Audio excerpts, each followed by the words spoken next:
Now proceed from question number 16, Hosla. A and B are partnering in a firm, sharing a ratio in the ratio 3:2. C has admitted a partner. A and B surrender 1/2 of their share respectively in favor of C. New profit sharing ratio और sacrificing ratio निकालना है. A और B surrender of their respective share. तो normal से चीज है, इसमें कुछ ऐसी चीज नहीं है. 16th क्वेश्चन में आप देखो, न्यू रेशियो 3:2:5 आपका निकल कर आएगा. ये क्वेश्चन मैं सॉल्व नहीं करूंगा, अगर आप रिक्वायर्ड करेंगे तो मैं सॉल्व करूंगा, डिस्कस सिर्फ कर दूंगा. डिस्कस करने की बात अगर करें तो क्या है, ओरल डिस्कशन है. C admitted A and B surrender 1/2 of their share respective share. तो अगर हम इसमें करें तो ए और बी का जो है शेयर, तो ए न्यू शेयर क्या हो जाएगा, इसी जगह मैं कर रहा हूं. A new share is equal to, पहले जो था ये 3/5 था, इसमें से माइनस किया 3/5 का हाफ ऑफ देयर शेयर. ये 3/5 माइनस 3/10, तो 10 एलसीएम 6 माइनस 3 दैट इज 3/10. और बी न्यू शेयर 2/5. कई तरीके से कर सकते हैं, आप ओरली भी कर सकते थे, लेकिन मेरे को तो यहाँ 3-4 नंबर का क्वेश्चन है. तो 2/5 का हाफ, काटपीट नहीं कर रहे हैं. ये 2/5 माइनस 2/10, तो 4 माइनस 2/10 दैट इज 2/10. सी का न्यू शेयर क्या हो जाएगा, 3/10 जो मिला प्लस 2/10, सॉरी ये है ना 2/10, ये मिला 2/10, तो ये आपका 5/10. रेशियो हो गई 3:2:5. ये हमारी न्यू प्रॉफिट शेयरिंग रेशियो निकल कर आएगी. ये हमारा न्यू प्रॉफिट शेयरिंग रेशियो जो है वो निकल कर आया. वही 3:2:5 जो है वो हमारा बनेगा 3:2:5. ये हमारा बनेगा, ठीक है. 3:2:5 ये हमारा बनेगा. Anyone, any doubt?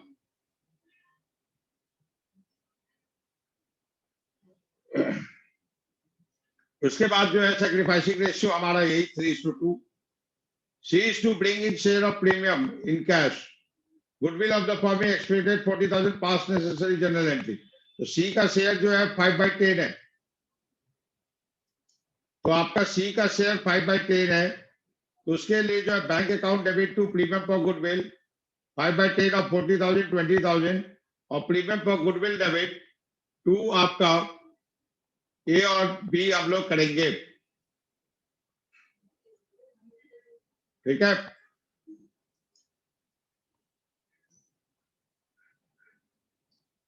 सेवेंटीन्थ question, A or B partner has sharing ratio 3:2. On that, they admit C in the firm for 1/3 share. C's share of goodwill was reckoned at 600, out of which he brought 400 only. He, however, brought in cash his share of capital 8,000. 8,000 capital के लाया और 600 के against में वो 400 लेके आया.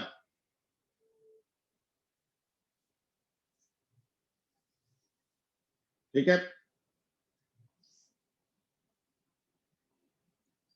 तो इस केस में अगर हम करें तो आपकी जो एंट्री है, रिजर्व तो हमने बांट दिया इन ओल्ड रेशियो, और cash account debit to C's capital to premium for goodwill वो बांटा गया, और प्रीमियम फॉर गुडविल डेबिट यहाँ पे एक ही में कर दिया. मैं अलग अलग एंट्री बताया था.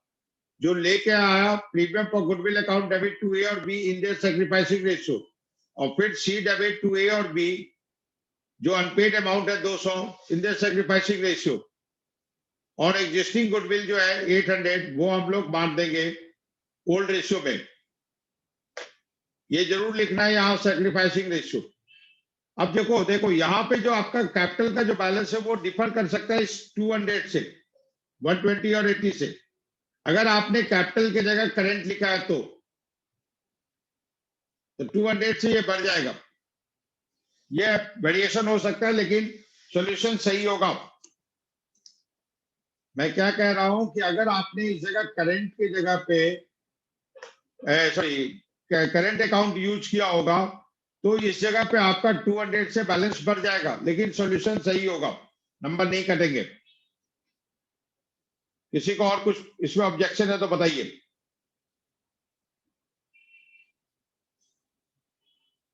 17th क्वेश्चन को ध्यान से देखिए। पार्टनर्स कैपिटल अकाउंट में आपका बैलेंस ब्रॉट डाउन है, रिजर्व को बांट दिया गया, प्रीमियम फॉर गुडविल है। आप बोलो सर रिजर्व का तो क्वेश्चन में लिखा ही नहीं है कि करना क्या है, तो हम तो एंट्री करते हैं ना एडमिशन में रिजर्व को। गुडविल जो है अपीयर कर रहा था उसको राइट ऑफ कर दिया। आप देखिए बैलेंस शीट में आपकी गुडविल चुपचाप यहां दी हुई है, ये चुपचाप दी हुई है तो इसका ध्यान रखना है। आप ये जरूर देखिएगा, यह कहीं नहीं लिखा है, आपको खुद ही करना है, खुद चेक करना है।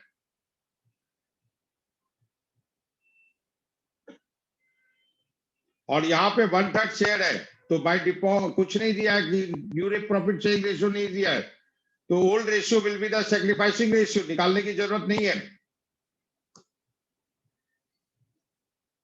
तो यहां तक हम लोगों ने डिस्कस कर लिया है। नेक्स्ट क्लास में क्वेश्चन नंबर 18 ऑनवर्ड डिस्कस करेंगे।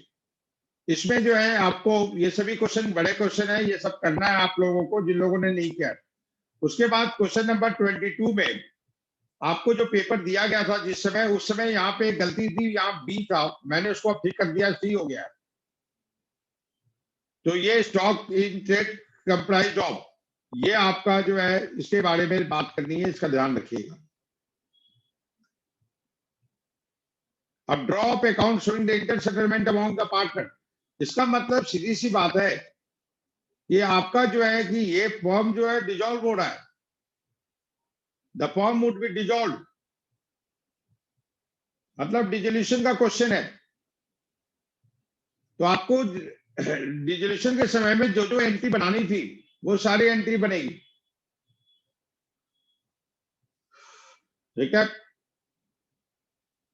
That's all for today, next class as per schedule.